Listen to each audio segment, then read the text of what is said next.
I've been meaning to do this for a long time, to tell my story of how I emigrated to the USA from England. Well, it all started 2000, the year 2000, 21 years ago. Good grief. I met this lady on the internet. Or she found me actually. My little love, Mary. And we was conversing for over a year. Every day we was talking on the internet. On Skype, mainly on Skype. And so 2001, in September, I decided to come over to visit. Going back a little bit further, a little ways, I'm divorced. I've got 3 children over in England and 3 grandchildren. Anyway, get back to the point. So I came over and I landed, I left Gatwick and flew straight through flight into St. Louis. And there she was waiting for me, and I thought, when I landed, I thought, what the hell am I doing here? I don't know this woman from Adam. So anyway, I saw her, and she was with her daughter Karen and her grandchildren, Stephanie and Tiffany. And we went out for a meal.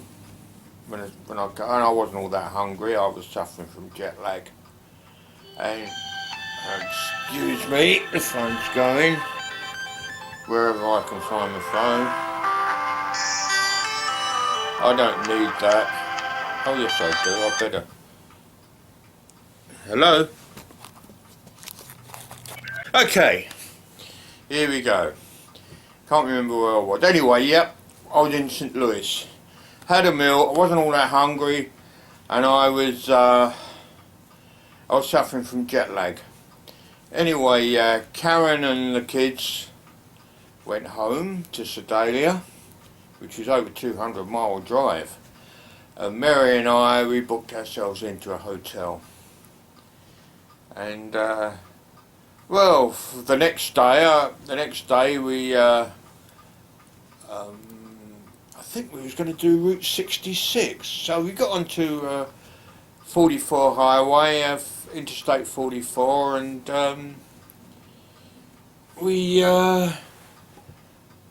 we travelled into Springfield, stayed the night in Springfield.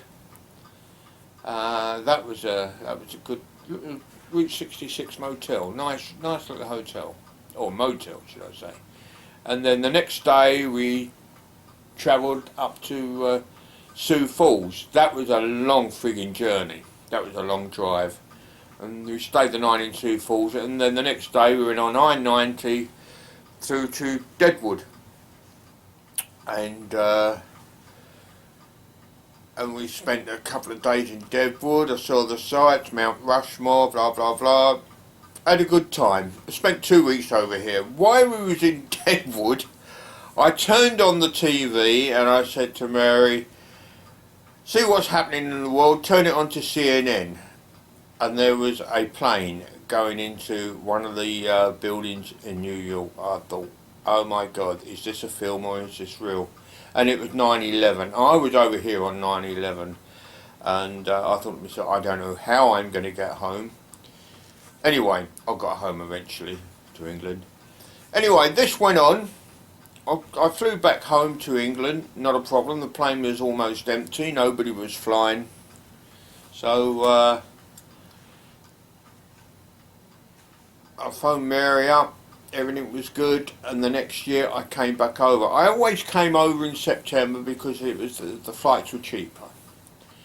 And then the next year Mary came over to England, and so we was doing this. We were going backwards and forwards. 2007, I said to Mary, it was Christmas. I said to Mary, this is ridiculous. You coming over here, me going over there. Why don't we get married? Well, I thought it knocked her over actually, Anyway, we got married, but before that I had to apply for a visa. So we sent away, I think it was $450 to immigration in California. So so, and now that's right. I got a letter. I had to have an interview with at the American Embassy. That went okay. Then I had to have a medical at the American Embassy. That was a tough medical actually. That went okay. And now I'm waiting for my visa pack, my K1 visa pack. Eventually it came by courier from the American Embassy, and I had 6 months, I think, to come over and get married within 6 months. Dear, what do I do? So anyway, came over, booked a flight, came over, and that was another journey and a half. The planes were cancelled, and I was supposed to have flown into Atlanta. That was cancelled. I've flown into Charlotte, North Carolina, and then got a connection through to Kansas City to Mary picked me up and drove into Sedalia, Missouri. So anyway, we got married. Time of our lives, we was travelling. We got a lot of things, and then unfortunately, my little love, after 13 years of marriage, my little darling passed away. She had a brain tumour, and she died at home. Bless her heart. I still miss her so much.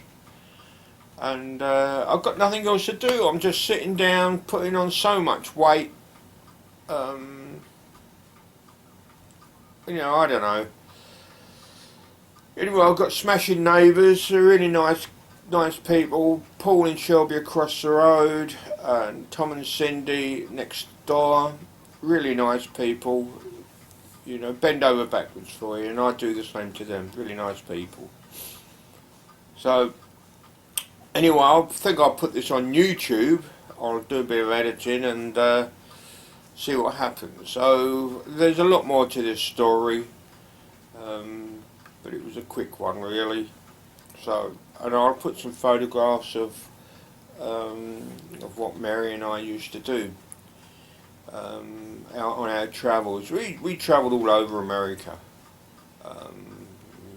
Mary bought a new car to do it, and then we bought, when was it, 20 months ago, we bought another new car to go up to Montana, Oregon, states we've never been before, and then do the West Coast Road.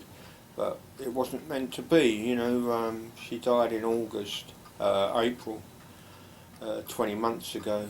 Unfortunately, I do miss her so much. So anyway, that's a little bit of my story, but I'll put some photographs on and see what we can do. See you later. Bye. Whoa. Okay, 1, 2, 3, ready. Okay, so just a quick update. I came over here in 2000, 2008 to get married. Got married in 2009. Right. After I think about 3 or 4 years, I'm not sure, I had to send away for my green card. Not a problem. Had to have an interview for that, and all the paperwork that the government needed, all the emails we sent to one another, Mary and I, all the birthday cards, all the Christmas cards, tickets. Mary came in over, you know, a copy of tickets. So anyway, so I've got my green card. Little tip, anybody who wants to send away for a green card, I think it cost me about $400 or $500, this green card. Filled out the form myself, sent it all away. About a month later, it all come back. Sorry, you filled out the wrong form. You've got to fill out this form. We're keeping your money. You've got to send another check off to us. Oh crap. So it cost about $1,400 to get my green card. Anyway, after, as I said, Mary passed away, after the funeral, I came home, sat down, and I thought, damn shit, I'm not married anymore. What do I do? Legally I'm not married. I'm a widower, but legally I'm not married, so that's my green card out the window. What do I do? Don't want to go back to England. This is my home now. I love America so much. I love the people. So I got in touch with an attorney out in Kansas City. Jeff Bennett, his name is. Really wonderful, wonderful guy. Contacted him, sent him an email. Almost immediately he sent me an email back. He said, not a problem, I'll phone you. Anyway, he phoned me up, so we had a long chat. He came into Sedalia. We had an interview in Sedalia. He said, yep, not a problem, I'll fill out all the forms, send them away. That'll be $1,500. It's $1,500, I'll tell you. It's cost me a fortune to get over here, but there you go, never mind. So, done all the details. I had to go away. I had to go to just north of Kansas City, near the airport, to be sworn in as a citizen, and I'm now a citizen of the United States of America. I'm a Yank. So there you go. It was all good. That was my story. Briefly, that was my story. As I say, I'll put some photographs on of Mary and I doing our travels, but I love it over here, and if anybody in England wants to come to America to emigrate, go for it. It's the American dream. I'll tell you what, people in England say, oh, the American dream, there's no such thing. Believe you me, there is the American dream. I'm living the dream. You know, I'm a bit old now, but people say, how can you emigrate at your age? Well, I'm 74 now, so, you know, there you go. I love it here. You know, okay, the summers are hot, can be damn hot, and the winters are cold, can be bloody cold. But hopefully, if all goes well, I'm flying off to England for Christmas. I'm going to spend a couple of months there with my family and my grandkids. And hopefully I can do another video of that, me being over in England. But anybody who wants to emigrate from England, or from anywhere in the world, go for it. It's it's good. It's really smashing. I love the place. The people are nice. And what gets me about the people over here, you know, where are you from? They say. I said I'm from London, England. Well, welcome. And they always say, welcome to America. You don't get that anywhere else in the world. You don't get it over in England. You know, normally you say, where are you from? I'm from India. I'm from Pakistan. Well, why don't you go back to your own country? Not over here. You don't get that here. Anyway, that's it. That's my story. And keep watching. And the pictures will be on shortly. Bye.